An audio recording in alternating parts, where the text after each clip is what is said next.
10 News at 6 starts now. Your local news leader.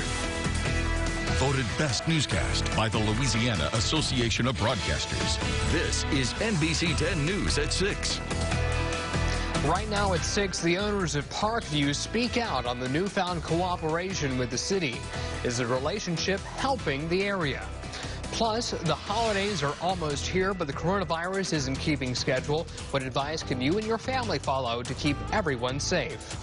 Hello and thank you for starting your week with us. I'm Bodie Brooks. Topping our news at 6, the city of Monroe has wasted no time springing into action to put a stop to increasing violent crime at Parkview Apartments. NBC 10's Brian Briggs brings us the latest on what the apartment complex has to say about it. Brian?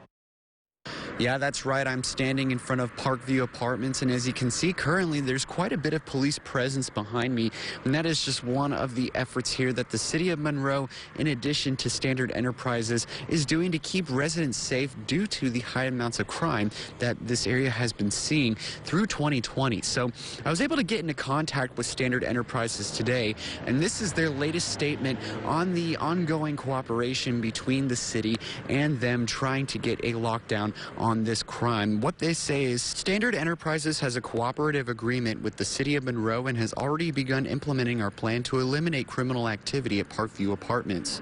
Initial actions involve an on-site presence by Monroe police officers, which you can see behind me, including police patrols in the complex, and we are also proceeding with a number of evictions that we believe will help with the current situation. Importantly, we want to acknowledge the critically important cooperation and support being provided by the Monroe Mayor's Office, the Monroe Police Department, and the Ouachita Parish Sheriff's Office to help implement the new measures. Success at Parkview requires strong community and local government support, and we are grateful for everybody's efforts. So we'll continue to keep you updated as this cooperation is ongoing. Right now, though, as you can see, there's that police presence continuing to keep folks safe out here. But reporting in Monroe, Brian Briggs, back to you. All right, Brian, thank you. Staying on the crime beat tonight, the suspect wanted in connection to a homicide last week in Eudora has been found. Scotty Smith was found in Louisiana on Sunday. Police say he had been on the run since the alleged shooting death of 33-year-old Cordera Jackson last Thursday. Eudora Police Chief Carl McCree says the department is working to bring Smith back to Chico County. We'll continue to update you with details as information becomes available. A Mississippi man has been arrested in Monroe after leading Louisiana State Police on a high-speed chase down I-20. According to arrest reports, a trooper trying to stop 35-year-old Casey Jones after noticing the vehicle he was driving crossed the white line along I-20. State police say Jones kept driving, reaching speeds of 140 miles per hour before crashing into a guardrail at the Hall Street exit. Police say that he tried to run after the crash but was caught. During a search of Jones's vehicle, police found 7.5 gallons of promethazine and 2 handguns. Police say Jones is a convicted felon and also did not have a driver's license. He was taken to the hospital for minor injuries before being booked.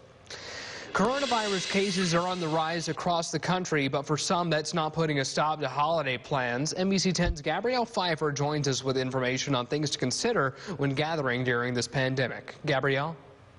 Well, yes, before you start designating who's bringing what to the Thanksgiving dinner, I talked to a local doctor today who gave me the most important tip and other tips to consider when gathering during this holiday season.